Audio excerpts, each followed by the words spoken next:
Good morning, everyone. It's your KCHW morning show right here on KCHW 102.7 Northern Lights Public Radio. We are here in the studio with myself, Chuck Ritchie, the ever lovely Craig McQueen, Hi. and our lovely other co-host today, Mr. Dylan. What? Dylan Smiley. we're not- Ashbaugh. You don't have anything in your headphones?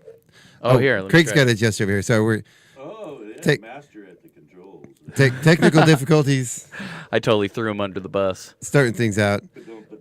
You know, it makes it hard to start the show when the alarm's blaring. The town alarm is blaring in the background. What's going on? What's the alarm for? Yeah. Hey, wait, we got to start the show. Yeah. It just makes you like a little bit on edge when you hear that thing go off. It's like a Cold War relic. You know, Yeah. the old air raid siren. Oh man, I hope everybody's okay out there. Well, yeah. It's good thing we're in this bunker that's like 100 feet down in the ground. right, exactly. The KCHW bunker. You know, it's a top secret. We I'm good with it. I've been desensitized already. So. I'm not hearing Dylan coming through my headphones. we have for those of you who don't know, we have an exact replica of the KCHW studios 100 feet underground. I just want to make sure he's got the blue. Ways down. Hello. Oh, what's Yeah, going on here? So I switched those cords around. So I probably got. I okay, I really okay. I completely. Oh, he gave me the bad cord. It was hooked to his microphone. I can't tell if it looks like it's black or. I can't tell what color that is from here. It's too dark. It's too dark to see. Oh, you know what? His microphone was unplugged entirely. Okay, bring down that gain. No. Now Dylan will be with us. All right, give us a mic check, Mr. Dylan. Hello, good morning. There we go. Joella. You know, sometimes these nighttime DJs, they come in and mess everything up, and they don't put it back the way it was. And I'll just blame Dylan. Yeah. Right. It wasn't the gremlins in the hallway. It was me this time. I'll blame Craig's dad. Well, and it was funny because I was like, getting Dexter all set up for live sound, and I know that I switched the wires, and I was trying to put it back as well as I could, but I'm like, oh, that's the right one. That's okay. We got it now. We got to figure it out. I could blame it on the DJ last night. Yeah. I mean, Leah, come on now. she was awesome. It was I when we did the acoustic jam last night, I kind of told everybody, I was like, I just want everybody to know that we do have a DJ coming in, and she's gonna come in and she's gonna go right back there, and she's just gonna shut the door and exactly like I said, she just kind of, because we were playing while she came in, and Yeah. she didn't she was just kind of tunnel vision and just went in and then she was real pleasant like always and had a great time, and she's in here all rocking out and jamming. Everybody's like, wow, that's cool. Nice. Yeah. And I totally forgot. I hope you did. I totally forgot to let her know that we were going to have the jam here. I did. Okay, good. Yeah, Thank you yeah. for that. Because you probably knew I was going to forget to let her know. Chuck, I didn't think that you would, but I just I went ahead because it was a couple days, or it was at least a day in advance. Yeah. The other time when I was gonna pop over and it was just kind of spur of the moment, like I hadn't planned it. That's when I asked if you would reach out to her, because then it was less I don't know. I just figured Okay. I mean, it is kind of a public space since we are a community station, but at the same time, I didn't want to startle her. We are here for the community. Yeah. Everybody. Yeah. No, that's great. I saw some pictures. It looked like it was a great time in here last night. Yeah. How many people did you end up have showing up here? There's probably 25 people, about 10 people intermixing in the audience, and we had about 15 different people playing instruments. That's awesome. Yeah. That sounds like a party to me. Yeah, it was. I mean, we started cracking the beers, NA beers. Good. Yeah.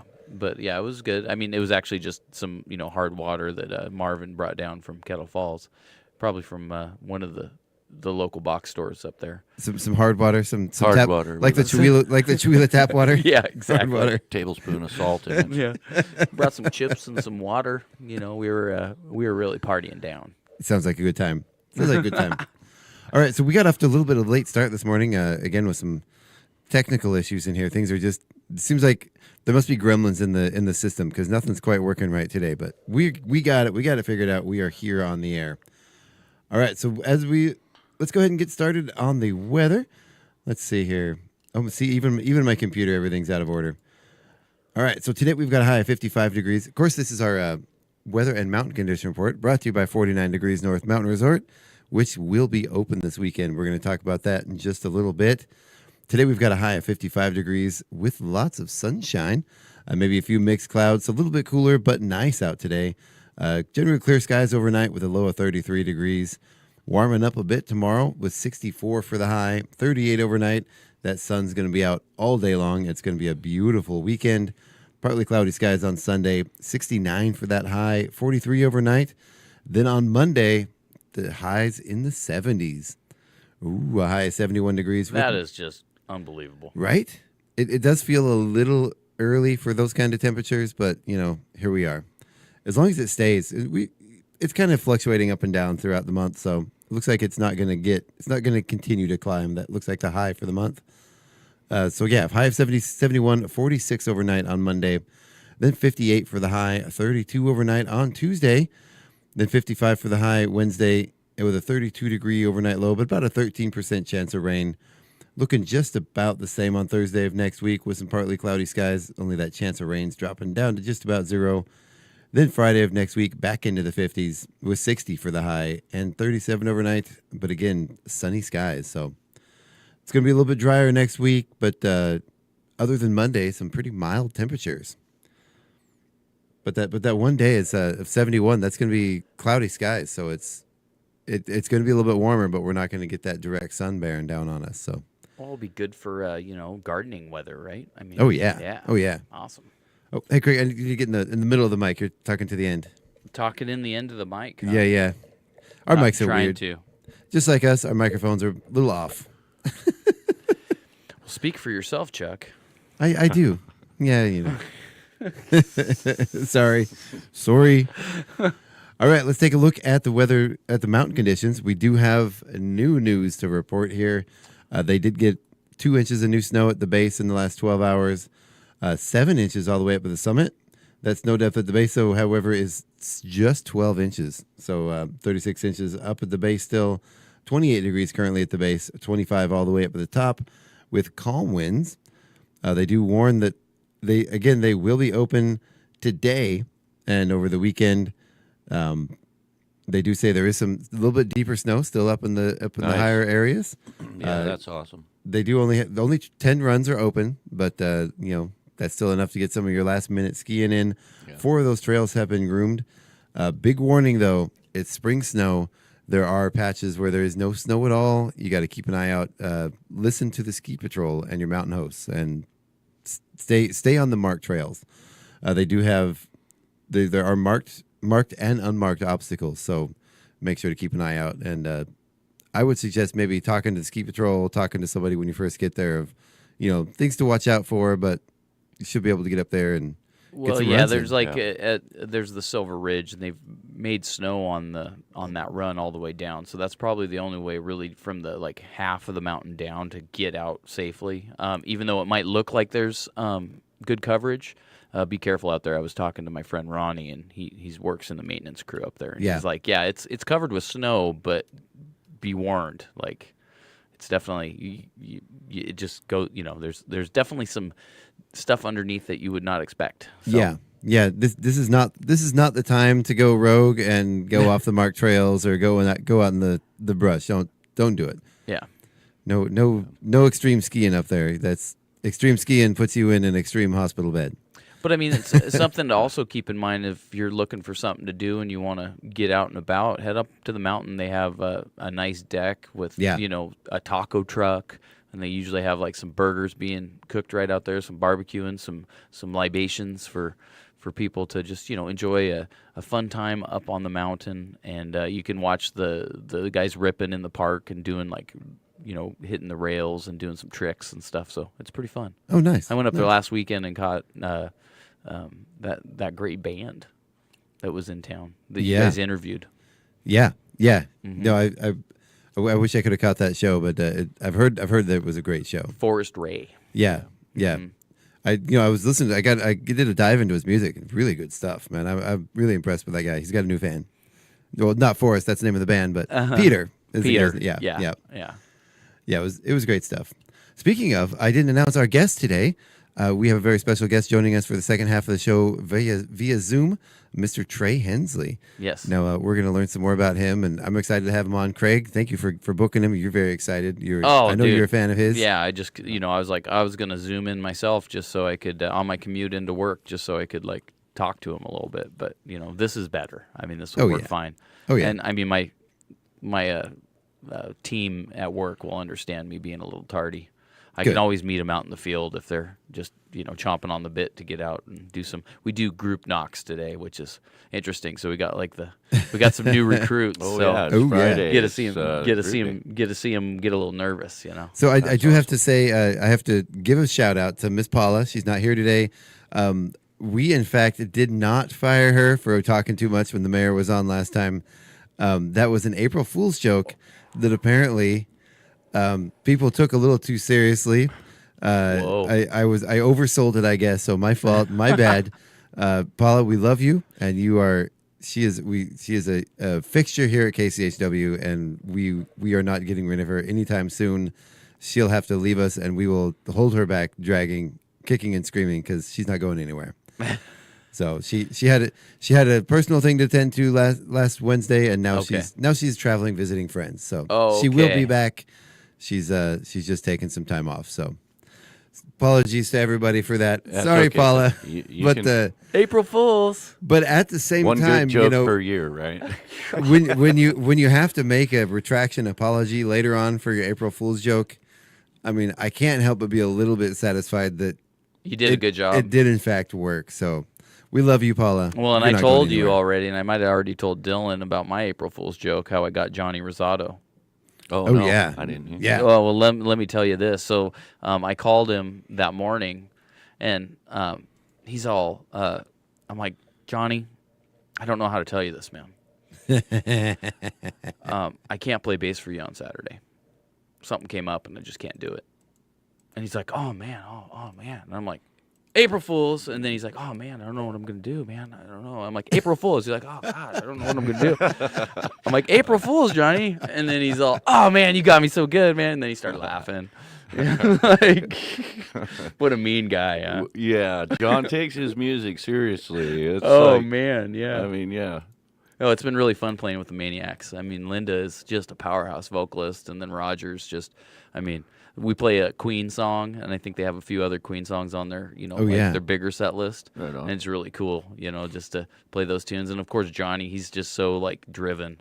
Oh, He's yeah. just got this like certain bravado about him, He just Absolutely. like he demands attention. Stage presence. And he's super kind. I mean, he's a real lovable guy. He really is. So yeah, it's been really fun working with them, and of course I couldn't sign up to be their full-time bass player because I'm committed with my guys Rob and Will doing Two Stones One Bird. We got a lot of dates this summer, and I just can't juggle two bands. I don't think right now. I mean 5 bands because I have Craig and the Brats, and then Old Souls and Antiques, and Two Stones come and One on, Bird. what's one more? And Right. Dylan and Craig's Delinquency, I think is what we're calling that Dylan, band. Will, and Craig's at lunch. Yeah, the guy gets busy. Delinquency and the Fast.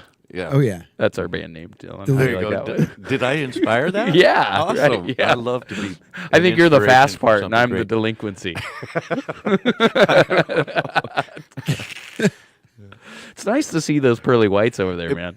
It's nice to see, things come together in these projects because, we all see each other a lot, here and there, and we know, when we're not talking or answering the phone that, they're just busy doing something, keeping the groove on. So, yeah. That's great. Yeah, I'm You gotta keep the excited. groove on. We're That's playing important. at Bar None Barbecue. It's for Linda Manning, her birthday party from 6 to 8 in Dogtown. It used to be the Dogtown Barbecue, but now it's called Bar None Barbecue. And it's, Nice. You can see it right off the freeway before you get off the Wellesley exit, and then it's just on that dirt road. Good old Hilliard. It's great. It's like It's a always dirt. been- It's a dirt road venue in Dogtown. I mean, how Yeah. that sounds bluesy. Yeah. Well, your dad should be there for that. He probably would. Dirt I mean, Road maybe Doug. maybe he would like to be their full-time bass player. Oh. I don't know. Does your dad play bass?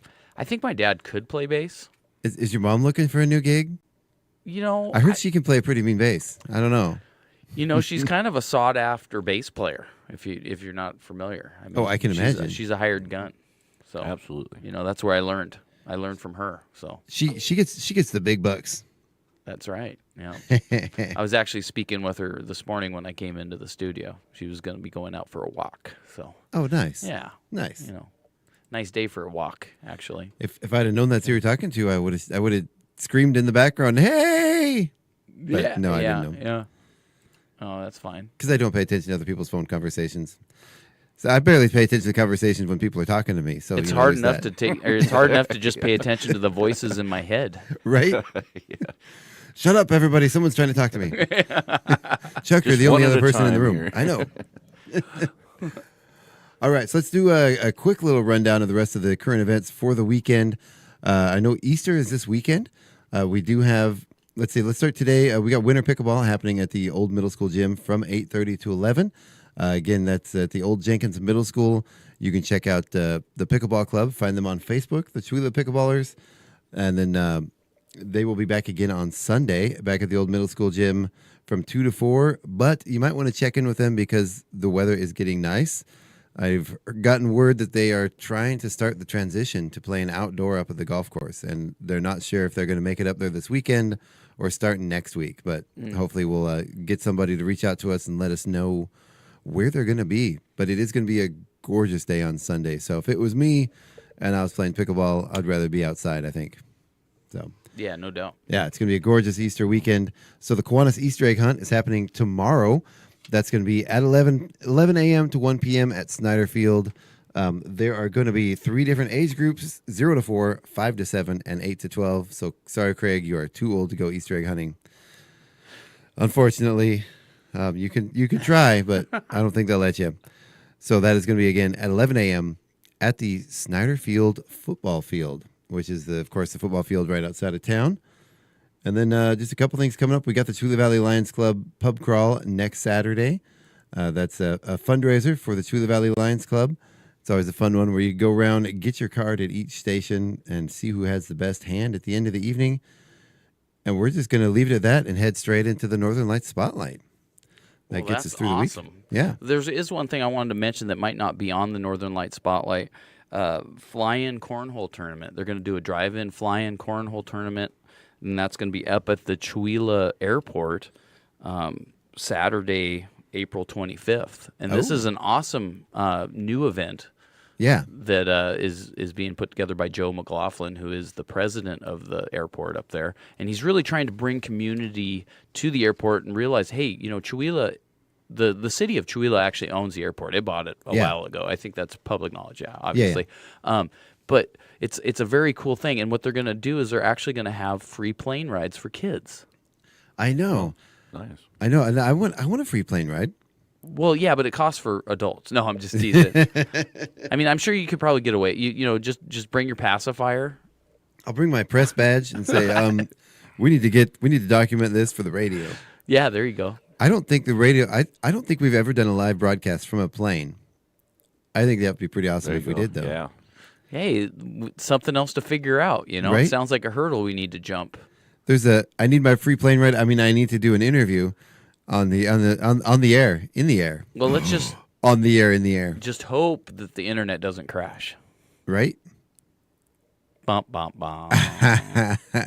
That's not funny, Craig. It wasn't funny. No. I'm knocking on some wood here, exactly. man. You're like, don't forget your parachute. Right? Yeah. Just teasing. It took me way too long to get that joke. Yeah. So Yeah, it's okay. It's early, and I've been up since probably 4 because I can't sleep. yeah, that's fair. That's fair. I'm an insomniac. No, it's not the case, but I've been getting about 5 to 6 hours of sleep, and that's about as much as I can get a night. We've been having some rough nights trading off and on with our dog. Been having some issues with his foot, and he's doing one of those things where he's chewing all the hair off, and we can't get him to stop, and so we're trying to wrap it, and he doesn't do well with the cone. So we're trying to take shifts, staying up with him, cuddling with him, making sure he doesn't chew on his leg too much, and it's been a lot of late nights and early mornings trying to get him get his leg healed up. It's Kinda somewhat frustrating. disturbing, I'll have to say, when the dog's sleeping in the room with you and making all those noises while you're trying to sleep, right? And you're like, please just stop for 5 minutes so I can go back to sleep, and then you can make all your noises again. I know. Oh man. Poor guy. All right, so are you guys ready to get on with the Northern Light Spotlight? Dylan's I guess prepared. so. He's got Dylan, some stuff let's over do there. it, bud. Kind of prepared, a little more prepared, I would say. On-call Cowboys with special guest Lucas Brookbank Brown at 6 p.m. outside April 4th at the Republic Brewing Company. We want to mention some of our local guys here. Those On-Call Cowboys are still out there throwing down some good country. Mm-hmm. It looks like at the Chinook Steakhouse, just playing Darren, Friday and Saturday, April 3rd through the 6th. Chinook Steakhouse, 6 to 9:30 p.m. Another one that I wanted to mention right away is got me in the nose there. You don't talk into the top of that. Yeah, you want to be. Okay, so here we go. There you go. Now I can't. Okay, let me do it this way. First Fair 2026 Down the Rabbit Hole is coming to Springdale, and these promoters have been doing this for quite a few years now. It's at 4110 Cemetery Road, Springdale, Washington, April 24th through the 26th. It's a 3-day journey, as they call it. And Zach Pass and I will be there doing some jamming on that. That's going to be one of those days in there.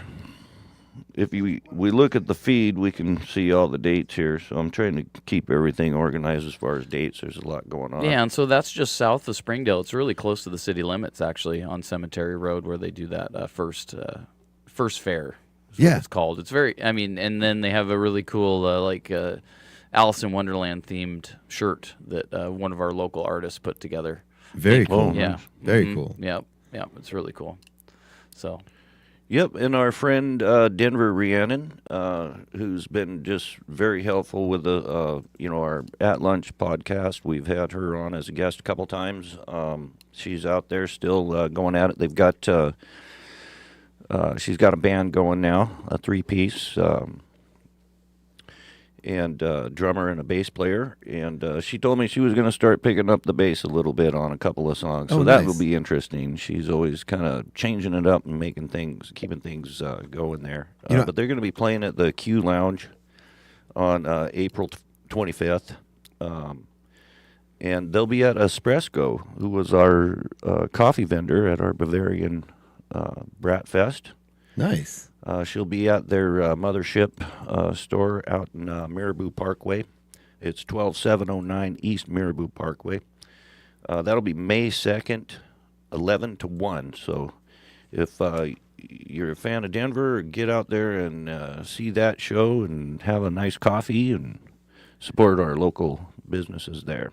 You know, you guys have had her on your podcast multiple times. She's been on our show multiple times. She's just so dang interviewable. Yeah. She's just really great to have in the studio. Super talented. She carries the weight for everybody. when Great she's here. personality. Yeah, she really is. Yeah. Fantastic performer. Yeah, definitely go check her out. Where's that again? That's out at the Q Lounge? They're going to be playing at the Q Lounge. They're on April 25th, and I was looking for a time on that. But just keep your eyes on the postings, and we'll get that going. But that'll be Espresso. That's out at Marabou Parkway is the main one coming up May 2nd. And then we were talking about Johnny, and you're going to step in and play some bass.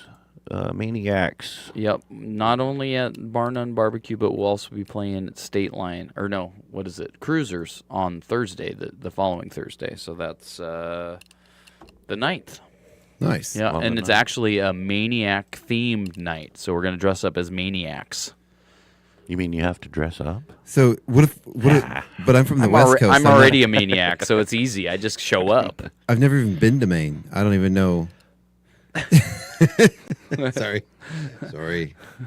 So the Bar None gig, that's interesting. That's 5007 North Farrell, Spokane Avenue. You mentioned it's in the Hilliard neighborhood. Yeah, Hilliard. I mean, it's on the east side of the tracks is known as Dogtown, even though it's probably Hilliard is what they consider it. But that's what the locals call it. The Farrell Street in Dogtown. I love that. Yeah, it's very country. It's very blues oriented. It's very, you'd think there'd be like a tumbleweed, like, going by as you're there. No, it's really a nice place, and they have really good food. Stopped in there and checked it out. I've been called Farrell from time to time. I don't know what that means. Oh, It means you didn't comb your hair. I know, it must have been. unhinged, That must have been when I had hair. Yeah, right? not kept. Right. Unkempt. Yeah. So another one here on the first fair. I'm going to kind of just go back to the first fair because I forgot to mention this Jer. Original rock country from Oklahoma, Red Mud Blues. That sounds really interesting. We've got a lot of blues fans in the region, so this guy's going to light up the stage with some blues from out of town, Oklahoma. Catch him live Friday, 12:30 p.m. on main stage. Performer spotlight. And then the Highwaymen show we had mentioned last Friday. I know that. Keep that on your radar. Sunday, 6 p.m. at Salvation Army Croc Center in Coeur d'Alene. That's going to be music from Cash, Waylon, and just some of the old classic country guys. Some of the old outlaw country. Yeah, Love it. some of the old outlaw country for sure. All right, so you pull. Are you getting through all? Oh, you still got some stuff in there. He's got a second page. I pretty much got through it all. I just wanted to also mention that May 8th, Zach Pass will be playing at the Chameleon. We have tickets available. They're $15 pre-sale and $20 at the door. And we'll be warming up for a band called Eel Salad. Oh, I love that. It's kind of an interesting name, so it already kind of triggers your curiosity to go watch that show. But if anybody needs tickets for that show, they can get a hold of me here at the station or wherever. Nice. Hit me on media if you're looking for some tickets for that show. That'll be May 8th. I think I had a really nice eel salad once at a sushi restaurant. I don't know. Is that a thing? I don't know. It is a thing. Yeah. I've seen some of those really, fanatic sushi lovers and just pile it on, at the all you can eat sushi, and I don't know if I could do that. I think if you'd have to be a very experienced sushi, enthusiast to. If I remember correctly, it was quite good. Like very heavy on the sesame oil, lots of seaweed. It's sort of like the seaweed and sushi, like eel. So the mixed together. seaweed kind of covers up the flavor of the fish. Yeah, well, eels it actually, just kind of goes together. Eel's actually pretty delicious. I do have something that's food related that Yeah? has to do with our local community. Monica's Buttermilk Kitchen is now serving lunch only on Mondays and Tuesdays, which cool. I don't think they were open on Mondays and Tuesdays prior, right? They just Interesting. did breakfast from so Wednesday through Sunday is what I think, Yeah, yeah. and lunch, breakfast and lunch. So now they're going to be open Monday and Tuesday lunch only from 11 to 3 p.m. Go check them out. Monica's Buttermilk Kitchen on Main Street or Main Avenue here in Chewelah. Also, I wanted to mention that at Hunter's tomorrow night. I'm trying to Just find ran it right. across it. Cassandra Wheeler will be live, and yeah. So, Hunter's Bar and Grill Yep, Nice. definitely. And tomorrow at 5. Well, butter my biscuit. so all these, there's a bunch of more listings on the Northern Light Spotlight. If you are tuning in, please follow that group and help us by adding more stuff that we can talk about on Friday morning. Yeah, because we still got like 5 more minutes to fill in. All right, do we really before we go to break? Yeah, about that. Just a little bit, yeah. Well, so let me mention that if you haven't heard of Colton Schneederman, he is a local bull rider that's doing a lot of really great stuff as far as I reached out to him this morning to hopefully get him on for an interview as an inspirational story.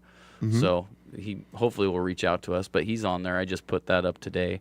And then every Thursday up in Colville, you can catch Cry hosting karaoke. So if you're up in the Colville area on a Thursday night and you're looking for something to do, go check out Cowboys and Angels and sing some music with Cry. Very cool. This other listing here, Iron Horse Bar and Grill in Spokane Valley. Bunch of those Oh, people man, this we've is interviewed. yeah, this is a loaded schedule. Nice. So yeah, check those guys out. It looks like just their whole month of May is advertised here. Well, and like April as well. just plain Darren's been on our show. Nate Ostrander's been on our show. Liam Russell's been on our show. That's why I put that up there. Yeah. There's a bunch of people It's just a reunion. they're basically just picking all the talent that we've been grabbing and booking them at the Iron Horse. So they just know that we have, pretty good taste for food and music. Outstanding. Nice. I love it. Yeah. Eel salad music. working really well. And I do want to do a shout out. My dad is listening in, so he is very excited for the guests that we're having. And then also Lisa's in the chat. So I just want to say howdy and thanks for jumping in to watch the live stream. Howdy, everybody. Howdy. Hey, Yeah, so we're really- going to go real deep country here. Really soon. quick, too, we got a couple of KCHW things we need to cover. Yes.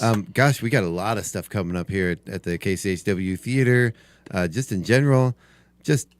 So May 2nd. Craig, why don't you tell us what So we have May coming 2nd, May 2nd? we're doing a spring reggae show here with Northwest Breeze, and we're still locking in our opening act. So it's going to be amazing. Tickets are going to be available soon. The flyer, the posters are going to be up. We have a limited amount of tickets that are going to be available. I Yep. think 65 is the most we can sell here, or about that. About 50. About 50. About 50, yeah. Okay. We have 45 actual theater seats, but we also have the big sectional sofa, and we can pull out a few more chairs if we need to. But Right, and so tickets are going to be $20. Yep, and yep. so they're limited seating available. But then also you'll be able to watch it live because we're going to be broadcasting that. yeah, Yeah, so- it's going to be a fun one, and it's going to be an amazing show, and doing some testing on how some things are going to work in the studio, and Yeah. It'll be We're good. We don't need to super talk ex- about that part. No, I mean that's like where our lead engineer comes in. Yeah, exactly. And Exactly. we actually we're a volunteer driven radio station. So if you're interested in the stuff that we do here, we encourage you to come down and talk to us about possibly helping us with these different projects that we're doing, like the live broadcast. Exactly. So the more hands on deck, the better, and the more people we have out on the street promoting our events, the more money that we can raise to help pay the entertainers, but then also raise money for the station. So, Exactly. yeah, so and that's what that's all about. And then also Chihuahua's Got Talent. Yes, Chihuahua's Got Talent is coming up. That's in May as well, and it's the 9th and the 16th are auditions. So we need you, the amateurs out there, or up and coming people, sign up to audition so that we can have a great list of talent for the actual event. And the actual event is going to be at the Chihuahua Center for the Arts on May 30th. May 30th. Yeah. We've got a couple of great acts signed up so far. I'm really looking forward to see what people come up with. There's I want to see what you've got. I want to see you go wild. Now, is this so it's everything they've got, or is there like a time slot schedule for each one, depending on how many contestants, or as far as the auditions? or the audition? Yeah, so for the auditions, what you'll do is on the sign up form. I'll get that in the comment section here during the break. We do have time slots you can sign up for, so you don't have to come for the whole day. You just come during that allotted time, and we'll get you through. And that is, I have had a couple questions about that. So the auditions are the 9th or the 16th. You don't have to. Right. You don't have to make it through one and get to the next round. I tried that once, and we just needed more time for people to give people alternate times to be able to come, because not everybody can come at the same time. But so the 9th or the 16th, I believe we're starting at 10 a.m. through 3 p.m. There's lots of time slots, and I'm really hoping to see some fun stuff. If it's something that, what I really want to see? I really want to see people that do that weird thing at home that you're like, this is, I've been doing this for years. I don't know if it's a talent. I don't know if other people want to see this. I want to see it. Like playing kazoo upside down in a toilet. Exactly. Yeah. Exactly. That kind of stuff. Right? Yeah. I saw a video the other day from a British talent show where a gentleman was dressed in an upside down suit, and he enacted a whole love scene with two characters from his feet, and it was incredible. It's hard to describe. I can't even imagine. Like, one foot was one character, the other foot was the other character. He had wigs, glasses. It was. We're gonna change it to Chihuahua's Got Freaks. Yeah, exactly. I want to see if you. I was hoping, because I have a pet frog that'll ride a unicorn upside down and shoot a bow and arrow with his feet. I was wondering if that would. Yes, please bring it. Yeah, that's incredible. I would love to see some animal tricks or stupid human tricks. I don't care. Oh, and then we don't want to forget that on June 29th, we're doing up at the Auto View. Red Elvises are Yes. returning to our little the Colville River Valley for another year of great just entertainment. Igor and the Red Elvises are just a dynamic Very exciting dance party band, and we're just planning on blowing up the Colville area with them, and it should be a lot of fun. I mean, more stuff will be announced as we go, but we do have tickets up for sale, $20. And there's I'm sure you could put a link in the comments, but I also wanted to mention that happy Friday, Sam, because we had somebody else post in the group chat. Nice. Yep. Well, I think we're pretty much ready to. We do need to get ready. There is one more thing that we need to talk about for KCHW. So April 10th is the deadline to get your submissions in. If you're a artist, if you're a contractor, whatever, we have some funds to do a facade improvement right here to the radio station. Yes. And April 10th, you can go to the Truly Creative District website. Thank you so much to them for the funding through ArtsWA. So thank you, Creative District. Thank you, ArtsWA, for giving us. We have quite a bit of nice little fun to work with to do some improvements. So to make the outside match the inside. Well, and I got when I was standing outside with Dexter, I got to show him we're gonna have letters up on that tower, and there's gonna be a marquee, and there's gonna be like a bunch of LED lighting, and it's just it's gonna change the whole look of the front.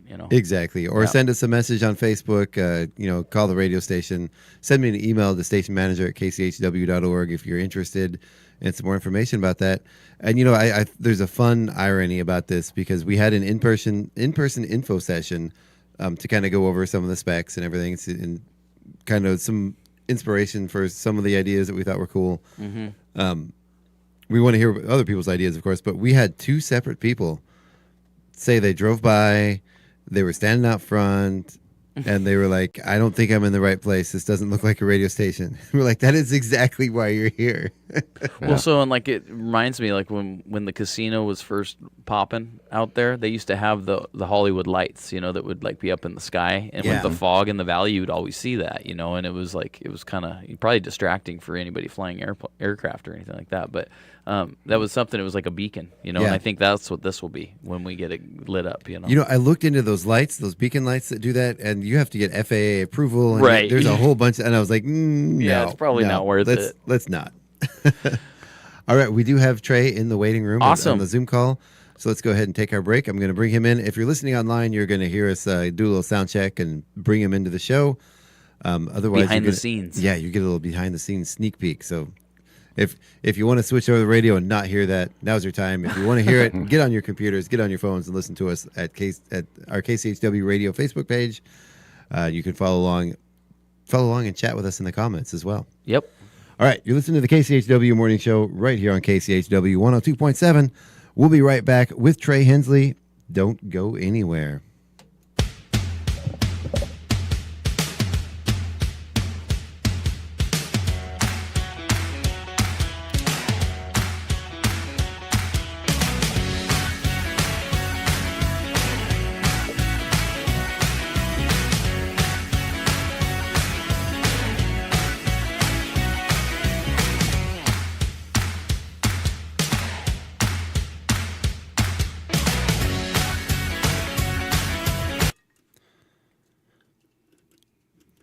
All right, Trey, I've got you muted and soloed. We just went to break. It's good to see you. I appreciate it. My name's Chuck. Hey, good to see you too, man. Thanks for having me. Yeah, no problem, man. Thank you for joining us today. Let's do just a quick little sound check. Make sure we get enough volume on your voice. I've got your music loaded up and ready to go. Great, man. What are some songs you want to? So looks like I've got about 10 songs here. Do you want to pick? We'll probably do maybe 3 during the show, and then end the show with a fourth one. So the first song, "Can't Outrun the Blues" would probably be one.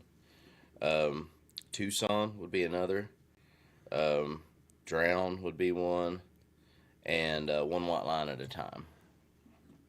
Okay, so I got "Drown" and one light line at a time. Okay. You don't have my mic muted and soloed. That's what I was saying. Oh. Thank you. Yep. Sorry, I didn't have Craig muted and soloed with us here. All right. I didn't want to say anything because it would go over the broadcast too. Oh, nice. Yeah. Oh, so really quick, your voice. I got you. I don't want to crank my gain too high. Is there any way we can turn you up on your end? Let's see. I don't know. I'm using the mic here. Let me check and see what options I can do. I've got you cranked as high as I can without getting distortion on you. Yeah. Trey, you are sounding a little hoarse over there.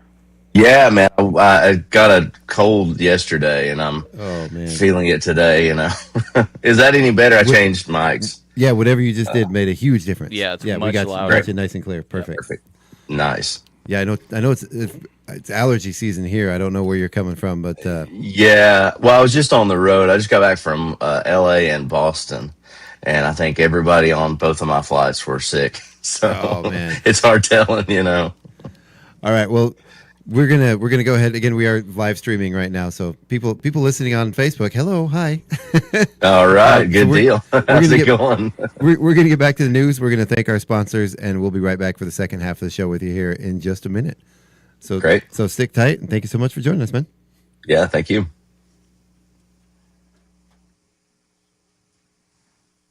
Long run, labor researchers are painting a picture where jobs will be most affected by artificial intelligence. Aaron Rosenthal with the think tank North Star Policy Action testified before the legislature this spring, saying Minnesota's abundance of professionals like software developers makes the state vulnerable. He adds a lot of at-risk jobs tend to be non-union. What this suggests is this mismatch, where the workers that are most impacted by AI are also the least likely to have a union that can help them in shaping the way that AI actually impacts their job. The legislature is looking at bills meant to provide safeguards. One measure would require employers to notify staff 90 days before a business incorporates automated systems. I'm Mike Moen. Nationally, the AFL-CIO president says standing up to tech billionaires making money off AI will be the next big fight for the labor movement. This is Public News Service. As we head into Easter weekend, pastors in Wisconsin are criticizing white Christian nationalism. They say the ideology is contrary to the major tenets of the Christian faith, and they're calling on others to join their protest. Senior pastor of Orchard Ridge United Church of Christ in Madison, Reverend Julia Berkey, is one of many who believe the country's leaders continue to incite extremist values. She says it's important to recognize that Christian nationalists are invoking a version of God that is unrecognizable to mainstream Christianity. Berkey describes using God's name to wage violence or strip people's rights as blasphemy and calls it a violation of the teachings of Jesus. She says he taught his believers to love and be in solidarity with the most vulnerable and marginalized in society. But that means that the least of these are protected and empowered, and that every person is created in the image of God, not just the powerful, not just those who are white or straight or cisgender or citizens. She draws parallels between the execution of Jesus by the Roman Empire to what she calls the American Empire today. I'm Judith Ruiz Branch reporting. And a new Ohio State University hospital in Columbus is expected to help fill rural healthcare gaps in the region. The new hospital's executive director, Dennis Delisle, says many local hospitals are limited in technologies and capabilities, noting the new OSU hospital specialists can step in when illness has progressed or surgical needs are more advanced. It's an 820-bed facility. We have about 230 ICUs within that bed complement. We have 24 operating rooms. We have an expansion of our neonatal ICU and our women and infant services as well.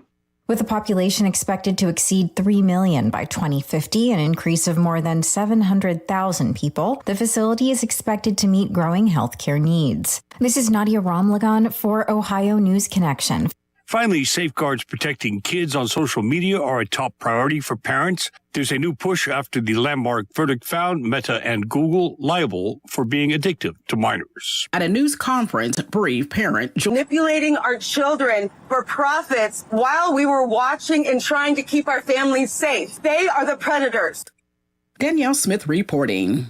Both companies plan to appeal, and they deny social media alone causes severe mental health issues.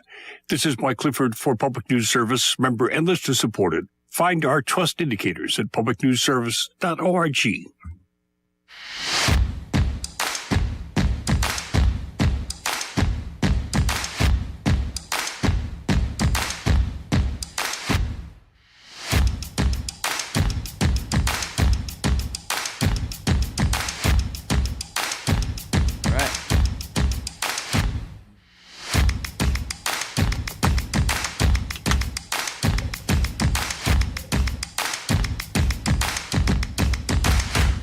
And welcome back to the KCHW Morning Show. We are back again with myself, Chuck Ritchie.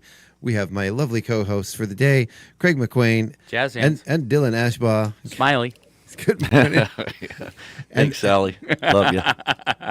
And we have our very special guest joining us via Zoom, Mr. Trey Hensley. Good morning, Trey. How you doing, man? Hey, doing great, fellas. How y'all doing? Doing fantastic now that you're here. So tell us where are you joining us from? I know you're on the road. I'm actually home today. I'm in East Tennessee. Just got home from kind of a long tour, but glad to be back home out east. Nice. So I lived in Tennessee for a couple of years. I lived in Knoxville actually for a couple of years. Oh, nice. Is that right? You're in Knoxville? I'm a little further east. I'm out like Jonesboro area, kind of close to like Asheville, North Carolina, all that good stuff. Oh yeah, I know exactly what you're talking about. Very cool. Very cool. Yeah, we have lived in Knoxville and Pigeon Forge and Gatlinburg. And all right. Kind of got in the whole tourist business over there, working. Hey, there you go. Working the touristy things. Yeah, yeah. I always say if you listen really, if you're really really quiet in Gatlinburg and Pigeon Forge, listen really carefully. You can hear the sound of the money being sucked out of your wallet.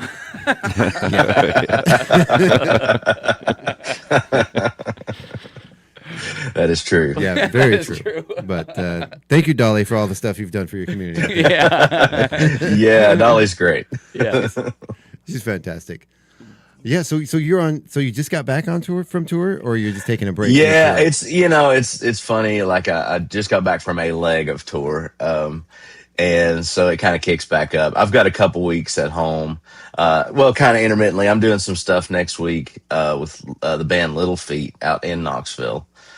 Playing with them on a show and then doing a couple things. And then the end of the month kind of kicks it off again. I'm starting off at Merle Fest out in North Carolina. And then, kind of the rest of the year is pretty slammed. But, there's this nice little pocket of time where I'm back home. I'm actually getting ready to go work on a new record. I just, put this one out and I've already started my next one. So that's kind of the plan for this month. Nice. Awesome. Yeah. It's great. Now, one of your places you're going to be playing at soon is the Yeehaw Brewing. Now, I believe so. It's been a while. It's been about 10 years since I've been there, and I believe that was used to have a different name. Is that true? Do you know? Yeah, I know it did, and I'm not sure what it was, but I know it used to be like this is part of what is the show Tennessee Shines that they do it annually. Every year. That it's kind of a benefit for some of the local stations out there in Knoxville. And it's a cool thing. I mean, it's funny because I'm playing in Knoxville 2 days, one day at the Tennessee Theater, and the next at the Yeehaw Brewing thing that you just mentioned.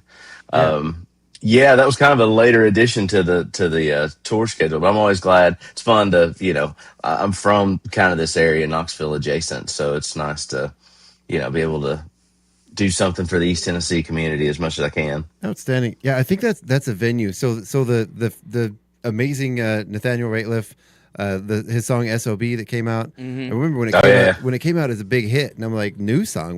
This song's been around for a while. Yeah. I'm like, what is going on? And then it occurred to me, they used to play that venue. They used to be not one of the house bands, but they were one of the bands that would come and play regularly as they were up and coming before they made it big. And I'm like, that's awesome. I know that song. I used to work for a adult sports kickball league. We worked with like the Food Network folks and all the local news and stuff. They'd have teams, awesome. and that was our after hour spot, was this bar. And right. And so like you just every time you hear that song, you just have like an old fashioned taste in your mouth, right? Yeah, exactly. You're having your cocktail at the end of your shift, right? And they're like, oh yeah. Got that old fashioned feeling. SOB. Yeah, I'd say it, but I'm not supposed to. We gotta be. It wasn't your traditional kickball game. Yeah, no. Talking about you kids from the University of Tennessee and professional broadcasters. You get them together, and it's a fun time. Right on. So you've got a bunch of stuff coming up. So tell us a little bit about.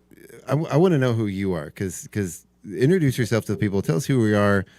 Some of what you do. I know you've got a lot of accolades behind you. We're going to get into some of that, but just introduce yourself to the audience. Yeah, I mean, I've been doing this a long time. I mean, I've I guess I started when I was a kid. Way back then, I got to play on the Grand Ole Opry with Marty Stewart and Earl Scruggs, which is kind of a longer story. And I've done like this new record that just come out. In a lot of ways, feels like my first real solo album, but in truth, I did like 4 solo records when I was a kid and a couple of country solo records. And then I joined this duo with this guy, Rob Ikes, which those 4 albums that we did together kind of kickstarted a whole nother part of my career. The first album we did was Grammy nominated. So it's been a lot of good stuff from that point on. And then, this new record, then last year, I did a record with Taj Mahal that won a Grammy.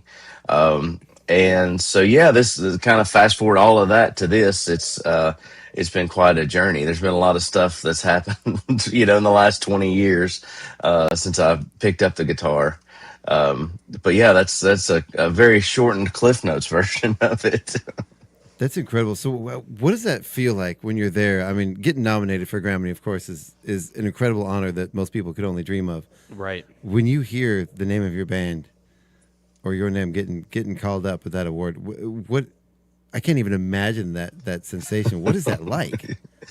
It was great, especially this last time I got to bring, my wife and daughter. And the first time when I was nominated, my daughter was in newborn. She wasn't able to go with us. And so this time was exciting because she was way excited about all the pop stuff that was going on, during the evening. I think we were all just stunned. And I know because it's, because the majority of the Grammys they give away early in the day, and they have kind of a separate thing for it, and it goes really quick because there's, I don't know if there's 60 or 70 categories that they give away during the day, of all.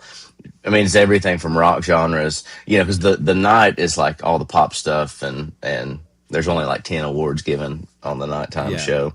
And so it's a long day. But I think we were all just kind of stunned. And then, you get to hang out with all these people. And I've met, some of these musicians that I've looked up to forever, even just through social media or whatever. And then to go to the Grammys and hang out with them is a good time. And, I've got some great memories of my daughter and, hanging out with Mike Dirnt from Green Day and Rob Halford from Judas Priest and all this. It was a great day. Wow. It was a cool day. Yeah. So it's, and then to get the award is pretty special, Yeah. Well, and you've got some accolades from some, I'm checking out your website, some pretty heavy hitters in the music industry. It looks like we got Deep Purple guitarist Richie Blackmore called you his favorite guitar player.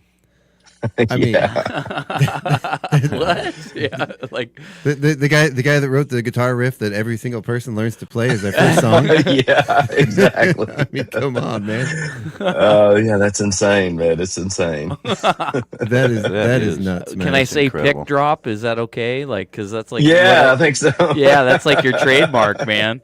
Throwing the pick at the camera after you just shred the guitar. I'm like, I love that, man. That's like, I'm just like every time I'm like, I can hear that pick hit the table. I'm like, yeah, right on, man. You go. Well, thank you. Yeah, I mean, I play a guitar, but it's like I always joke that like we attempt to play bluegrass. Like we just we do our best, but I mean we live in the mountains, but we're just not quite that. Yeah. I mean, I need to sit down and woodshed a whole bunch longer in order to get to that level, man. Don't let him kid you. Their band is phenomenal. Oh yeah. Oh yeah, man. Yeah, and that's awesome. You got to play with. So I love and I was doing some research before on some of your stuff you've done in your career. You have a wide variety. I mean, you do bluegrass, country. You've played on stage with Stone Temple Pilots. Like what? I mean, how do you just kind of go around through these different genres just for the love of music, or is it kind of just the people call you up out of the blue?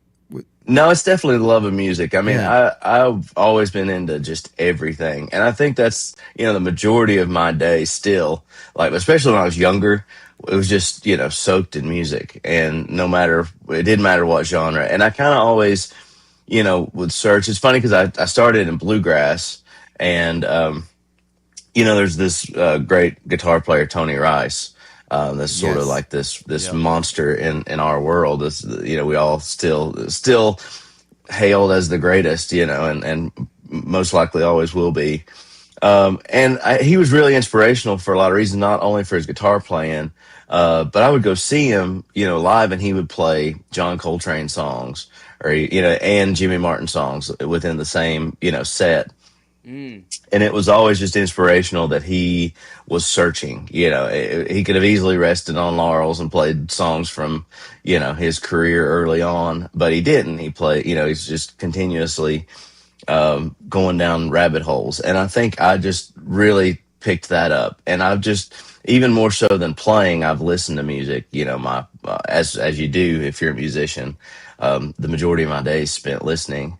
And so, I got way into metal and, everything from jazz and really obscure stuff. And then, like the Stone Temple Pilots, I kind of missed them. I grew up in the 90s, but I was way into Flight and Scruggs and Doc Watson, and so I kind of missed that wave. And I was born in 1990, so it's like I really missed the grunge era or those adjacent bands. But I remember being a teenager and hearing Stone Temple Pilots, and something about Dean DeLeo's guitar playing just always really inspired me. And then I met those guys kind of just through social media, like they reached out and wanted to know if I'd come sit in with them. And so it's been really fun to kind of be a musical chameleon, and just kind of go in these different settings. And I feel like it pushes me to be a better guitar player, when I throw myself in a situation I'm not entirely comfortable with. Well, I graduated high school in '97, man. There was about a year and a half of my high school life where STP was my soundtrack. Yeah. Oh yeah, man. Huge fan back in the day, man. So I mean, just a incredible classic hits. Well, and I caught like a Rick Beato interview with I don't know his name, but Robert. Yeah, I mean, just watching him and like, God, man, he is super good. Like I always enjoyed Stone Temple Pilots, but then just to watch him explain like his process and how I'm just like, wow, like it's like. The dude's a jazzer. Like he understands. Well, yeah, that comes up with his crazy own good. Structure. Yeah, yeah. I mean, it's like it's not. I mean, yeah, it's pop formula, but it's like he's like, no, this is like jazz. And I'm like, oh, okay, because like I grew up with parents that play all kinds of music, blues, jazz, and and my mom would always be listening to world music, and then my dad would always be just jamming on the piano and playing all kinds of different things in different bands. And so it's like I'd been definitely introduced to a lot of different styles, so I kind of align with you there, where it's like I'm ready to play some like bossa nova stuff, or I'm ready to do some African rhythms, and it's like it's fun stuff. It's that's what's cool about music and guitar especially. It's like you can never master it. It's like you can like you just keep going, and it's like it just fuels you to learn more as you keep going. Oh yeah. So here I noticed too here, Trey, in 2023 on the Wikipedia page they've got you here as IBMA Awards Guitar Player of the Year. Wow. Yeah. What more can you tell us about that event? That's been one of those things. Like I've gone to the IBMA. I mean, that's in my genre. That's as big as you can get for an award show. And I remember, the first year I started playing, going to the IBMA Awards and seeing, Tony Rice win or seeing Brian Sutton win. And I remember the first year I got nominated was 2020. And just being absolutely blown away. Because I remember thinking, how cool would that be to be just on the list of 5 nominees that, because it gets narrowed down to 5, like, most award shows. And that year, being nominated, I think I was mowing my yard and I had to stop, like go in and just celebrate, and then the next, luckily, like the next 5 years, I've been on the nominee list, and I won. I won in 23 and won in this last year, 25. And it's just an incredible honor. And I think, the bluegrass community is so tight. And there's never, in my experience, there's never been this competitiveness amongst other musicians. Like I'm nominated the last several years I've been nominated. At least a core group has been Brian Sutton, Molly Tuttle, and Billy Strings. And this year was Cody Kilby was also nominated. And I was at the award show, and so Billy was there, and I don't think Molly was there, but Brian was there, and Cody was there, and it was just, all those musicians come up and, congratulated me, and Billy won Entertainer of the Year, so we had a good hang, and just happy for each other, and really it's one of those things like to be in the 5 is great. That's a huge honor, and that's incredible. To be in that group is incredible, and so everything beyond that is kind of icing on the cake. And I love being a part of that community because it does feel very community oriented. Like we're all happy for each other's success, and that's a big deal. Oh yeah. Well, you mentioned Tony Rice multiple times. I mean, talk about legend. I mean, oh man. His the work he did with like Grisman and Garcia and stuff. Back in the man in my early 20s, that stuff was just. I had all those all the pizza tapes, and they did a bunch of sort of side projects together. It's just I couldn't stop listening to it. It was just going I had my old conversion van, and that would just be cranked all the time. And it's well, I love that because even that. Just thinking of getting Tony Rice and Jerry Garcia together, I mean, of course, that was Grisman's idea, but you talk about two completely different worlds combining together, and I love that about the subgenre of bluegrass that I'm in is kind of that way, where it's very open, very big eared and open minded, Well, and I've noticed too. You see, it's very common in the music industry.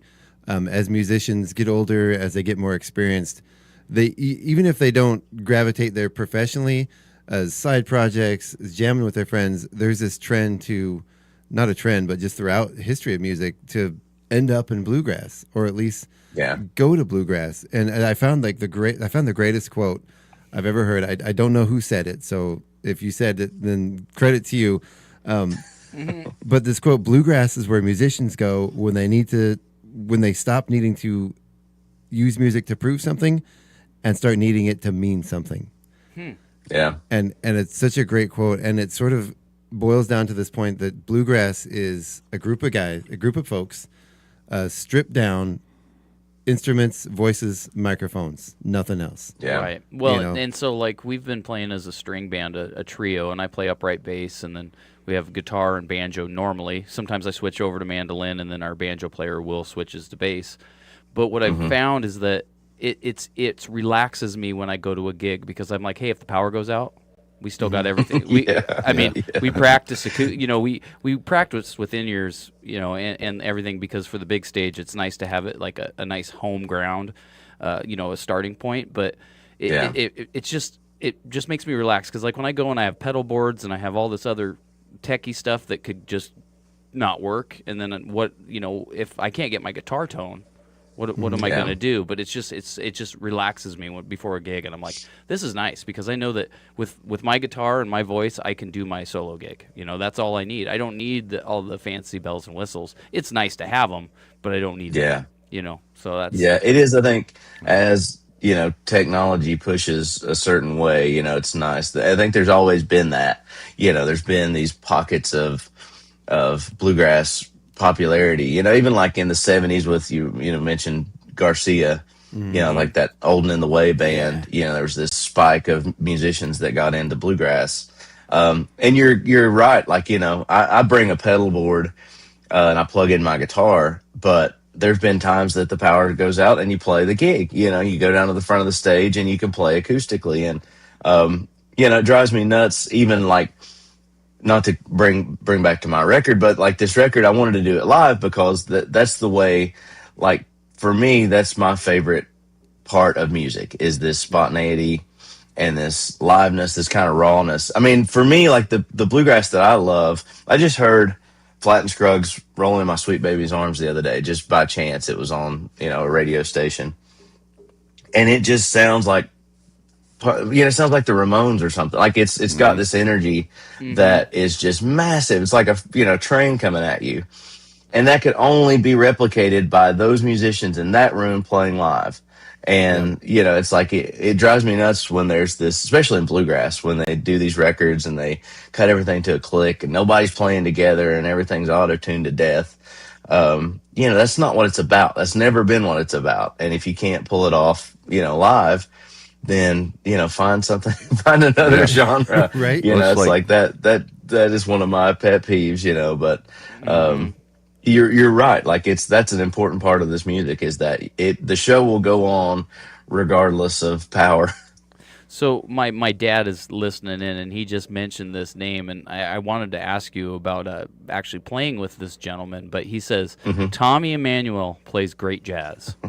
And Tommy's great. Tommy plays everything great. Well, I mean, I caught the video of you guys jamming together, and what I think is interesting too is, like, I got to see the video of Billy Strings and Tommy playing for the first time ever in front of an audience, right? So they've never actually, they didn't sit down and rehearse. They're just, and what's interesting to me as a guitar player and a musician is that communication that goes on between musicians when there is no script. There is nothing but the music and the notes you're playing, and you're actually, like, I don't necessarily know what they're playing, but I can hear what they're suggesting, and then the other person playing off those ideas. And I think it develops more and more as you age and your ear gets better. Like, I wasn't naturally, like, I would say my ear has developed a lot more since I've been playing a lot more, but I just think that's interesting, and watch the interaction between you and Tommy when you guys are going back and forth and, changing solos, and then, it's like, it's just, to me, it's just, I mean, I just look at it as like a master class. Like, I could just sit there and take notes, be like, okay, I gotta learn that lick, like, that is awesome. And I mean, just fretboard dominance, And going back to that, the quality of sound, like you were talking about, we kind of touched base with Forrest Ray last week on that too. Doing a lot of analog recordings to recreate that earlier sound quality. And for me, and like when you get up and play, and Craig and I talk about this quite often, it's like test day. You either know it or you either know it or you don't know it, and neither one of us, we try to limit our our crutches, so to speak, our notes or whatever. And those you can study those and work on those during the week. But when it comes time to perform live, it's just that stuff goes to the wayside. And, right. Yeah. And it's like test day. You either know it or right. Yeah. And that's where the reps come in. Yeah. If you've done the reps, I mean, it doesn't matter what. Like, somebody could be like, basically like spitting in your face, and you could still pull it off. Exactly. I mean, not that I want that to happen to anybody, but I mean, I've had but we get that every once in a while. Well, I mean, every now and then. I don't always play with security guards in front of me, so like I've had people actually come up and sing into my headset mic while I was performing. It's like, you gotta love that, man. It's like, you gotta love that. But her husband was not happy about it.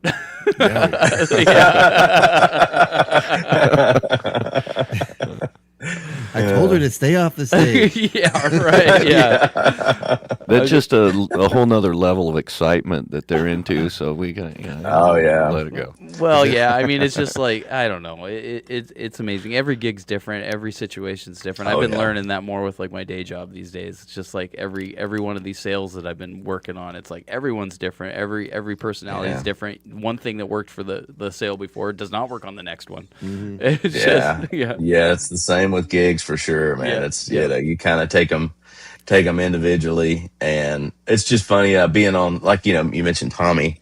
Done a bunch of tours with Tommy, and those are always a blast, and it's that. But you talk about spontaneity, and I'll kind of take it to another musician I worked with, Taj Mahal, and when we did that record with him that won the Grammy last year. And that record was so fun because I had done a pretty extensive tour playing guitar. Taj was just needing somebody to play his guitar parts for this particular run of shows. And I'd worked with him a bunch before then. And so he called me, and I, ended up singing on the record. But when we did that record, it was completely live. And we'd kind of done, this run of shows and had done a similar set list every night, But then when we went to do the live record in front of a live audience, he was just calling tunes. And so a lot of what ended up on the album we had never played before. And I love it because there's a story of great country musician Don Williams. Yeah. When he would go into the studio, he would use his touring band to play with him in the studio. And so when they would go in, he would make each of them change instruments. And so they would not play their dominant instrument. They would play, somebody else's. And so like when you hear, I just heard Lord, I Hope This Day Is Good yesterday, and you hear the mandolin part on it. It's funny because it's not a mandolin player playing it. And you can kind of get that feel like it's somebody that's really unsure of what's going to happen next. And I kind of like that. And there's something about that edge that comes through that, like, it makes music feel good, and I think I can feel it as a listener when the experience is great in the studio, and I can feel it when it's not great in the studio, and I feel like too much of, like especially modern bluegrass and stuff, it relies on technology that probably shouldn't be there, for our genre at least, Yeah. Authenticity. To me, bluegrass That's is all right, about authenticity that counts. raw feel. It's about feeling it in your heart. It's yeah.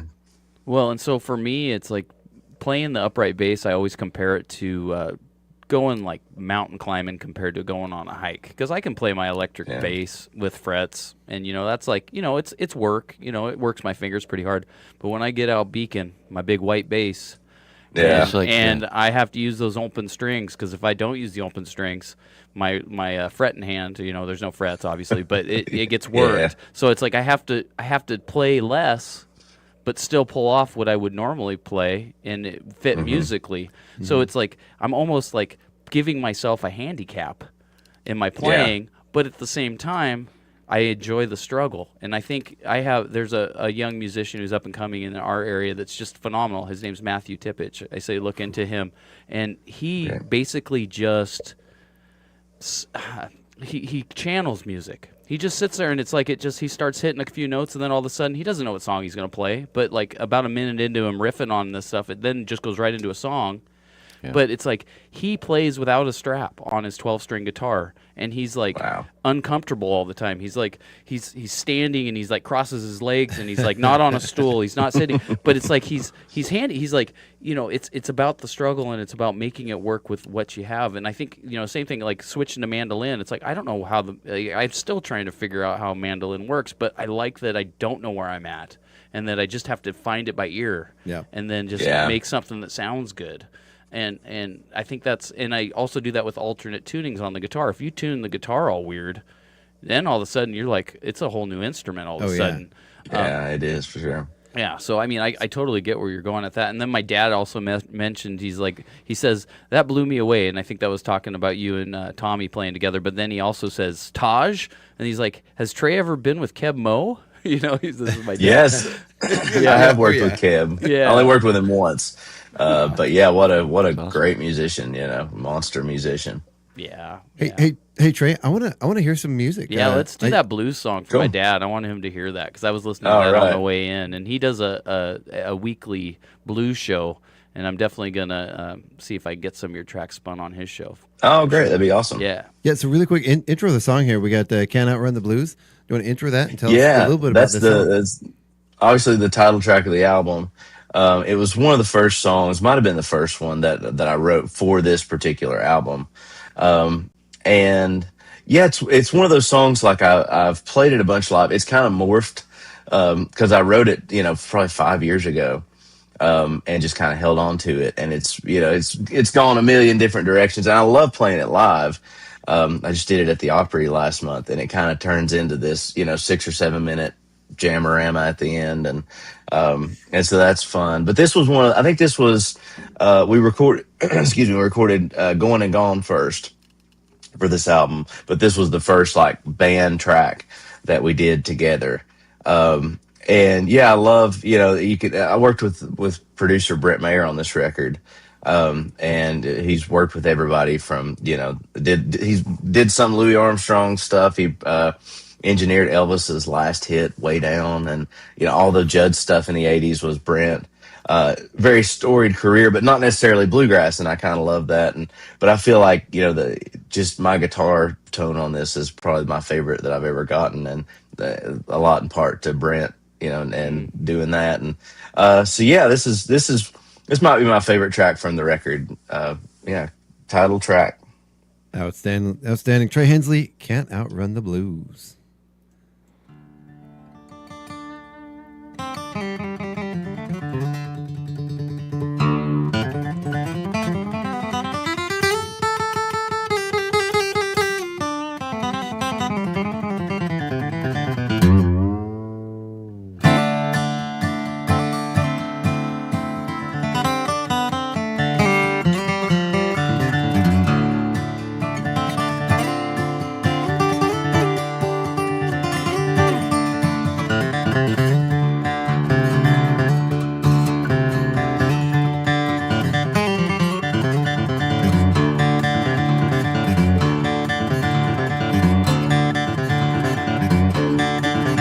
Got a 68 Camaro with 4 on the floor. A rebuilt carburetor, man, that thing'll roar. Well, it's a real head turner, it can fly and it can cruise.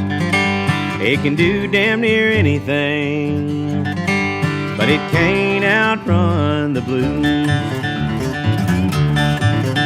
Well, I've been to foreign countries and across all 50 states. Well, I met dignitaries and I've stamped license plates. Well, I'm no stranger to the highway, going anywhere I choose. But one thing I've come to know, I can't outrun the blues. I feel them hiding in the darkness and shining in the light. Every minute, every hour, they ain't far out of sight.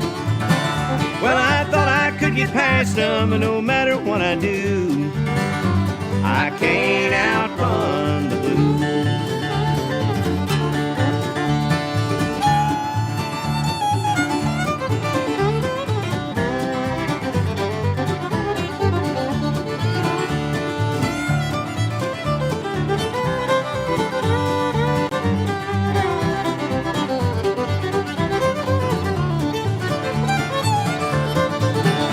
Sometimes I think I'm haunted, feeling spirits from beyond. They show up to remind me of all that I've done wrong. Just when I think I shake them, your memory flips a fuse. It'll hold me down forever, 'cause I can't outrun the blues. I feel I'm hiding in the darkness and shining in the light. Every minute, every hour, they ain't far out of sight. Well, I thought I could get past them, but no matter what I do, I can't outrun the blues.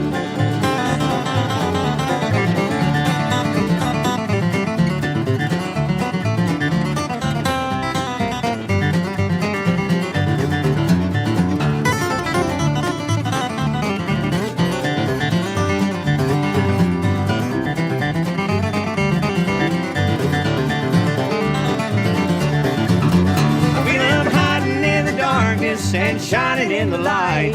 Every minute, every hour, they ain't far out of sight. Well, I thought I could get past them, but no matter what I do, I can't outrun the blues. Yeah, I thought I could get past them, but no matter what I do, I can't outrun the blues.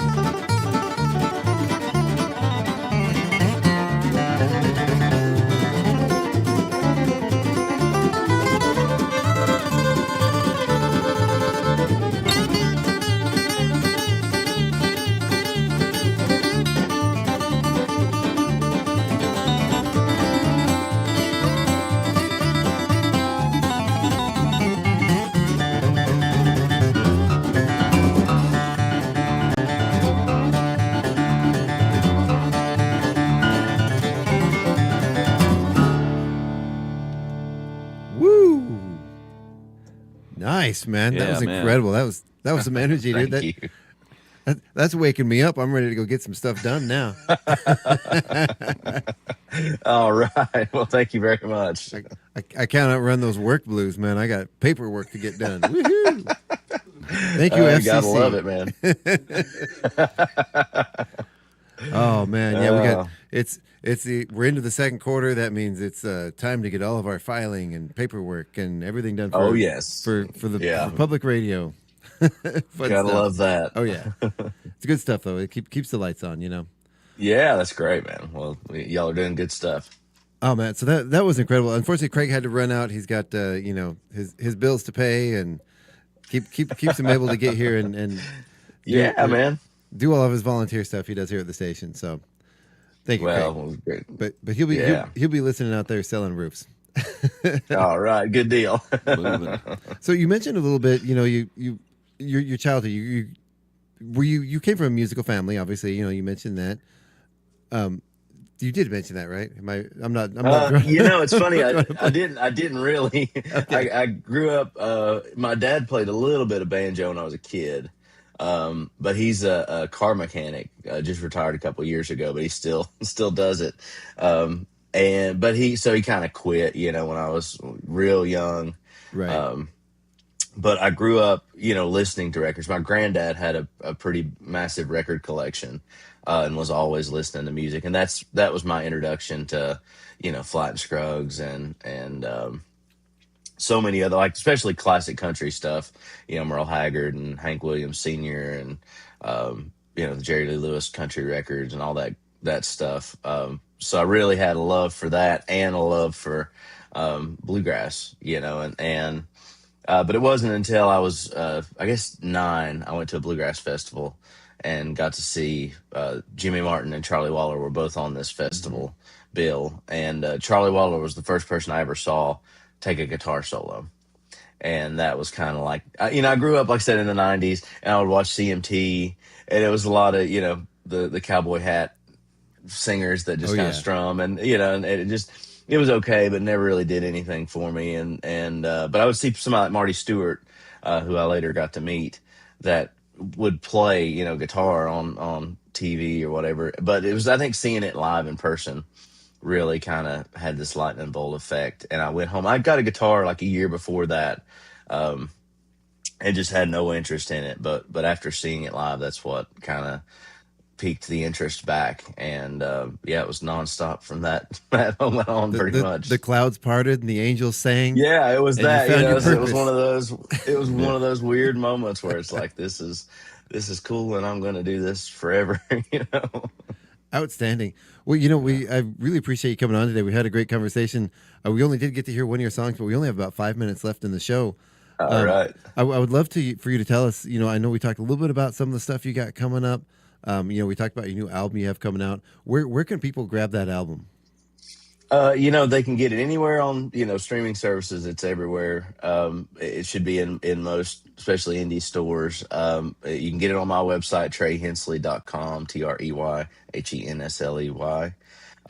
I'll have it on the road with me all this summer. It's a pretty massive tour that's happening kind of everywhere. I'm playing in Europe in May, going over to Italy and Ireland and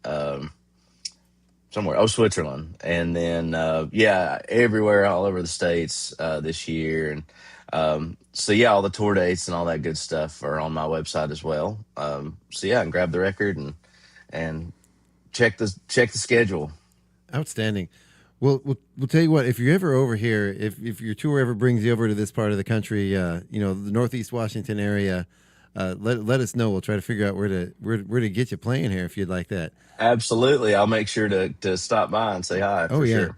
We're a little lower budget over here. We do things a little more homegrown, but I love that part of the world. I've played over in Washington quite a bit, and it's beautiful state. Oh, it is. We love it here, and we do have our little 50-seat theater here in the theater, right here in the radio station. It's a little smaller than you usually play, but it's got a good feel. Oh, that's great.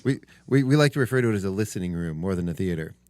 But yeah. Hey, that's great, man. I love listening rooms. So we've done a few. Like there's one in down in Bozeman, that's about like that. I think it's a 50-seater live from the Divide that I remember playing a few years ago. That it's just there's something about that energy too, where it's just a very small crowd that's hard to beat too, you know.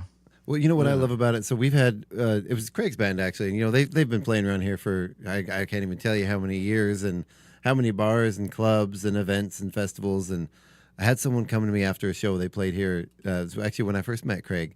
And they came up to me afterwards, you know, they said, you know, I've heard him play probably 100 times tonight.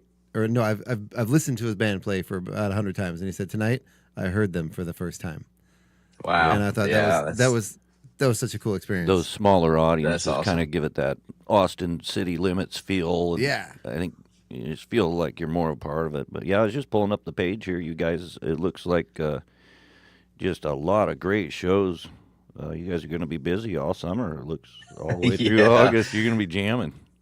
Yeah, I think the fall leg of stuff will probably drop pretty soon. So it's kind of slam packed from the end of this month on up until, you know, October, November, which is pretty typical. You know, bluegrass, you're kind of consistently touring, you know, every year, but this one always it's a little busier on an album year. So a lot of fun shows coming up. Right on. I do want to give a huge shout out to Taylor Guitars too, right? Yeah, just have a signature guitar that dropped with Taylor Guitars back in I guess January. Or no, back in December. And love working with them and love that guitar. And that's been kind of a dream come true to make that happen. And never really thought that would be something in my future, but I was, you know, obviously very excited about that. And we're doing a second round of that guitar pretty soon, so that'll be fun. Outstanding. Well, hey, I want to thank you so much for your time today, and thank you for coming on. It's been a pleasure talking with you.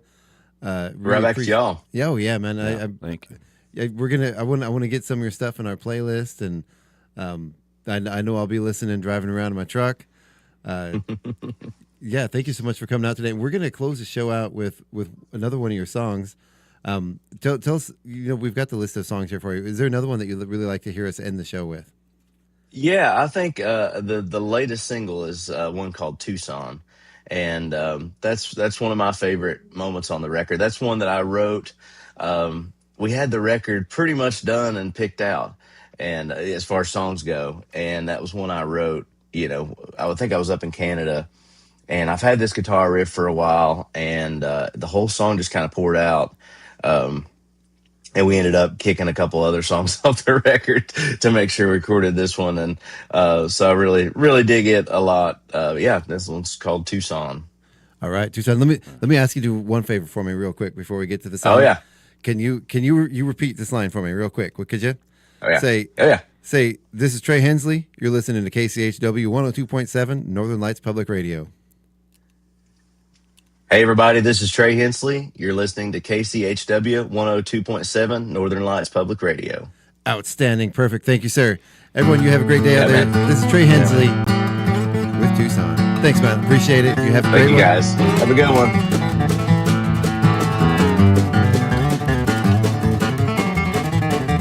There's a plane heading to Tucson with an empty window seat and a motel room in Dallas left untouched and neat.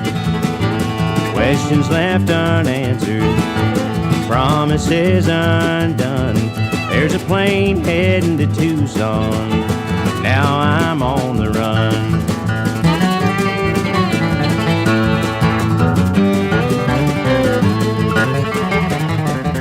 Well, the girl right here beside me, she don't know my name. She can draw in trouble like a moth right to a flame. The man that I left dying in the red clay dirt so cold. Well, the girl right here beside me has a story left untold.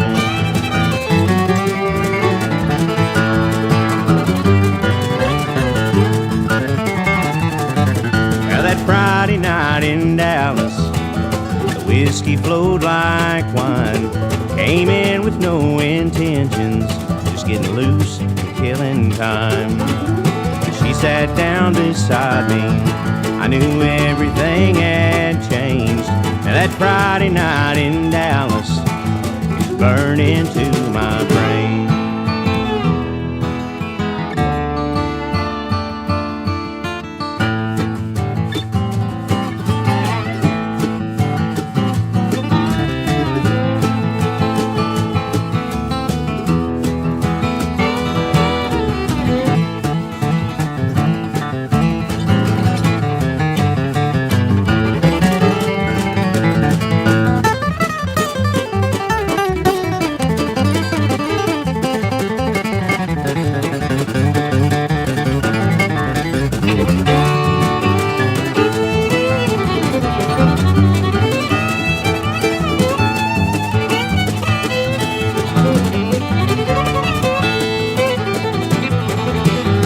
Wrapped around her finger as she told me of her plan. We would run away together if I could get rid of that man.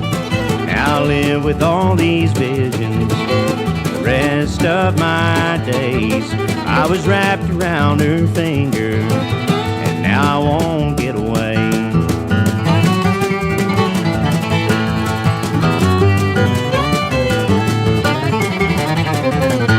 Plane heading to Tucson with an empty window seat and a hotel room in Dallas left untouched and neat. There's a sheriff with a bounty and a price upon my head. There's a plane heading to Tucson, but I know I'll soon be dead. There's a plane heading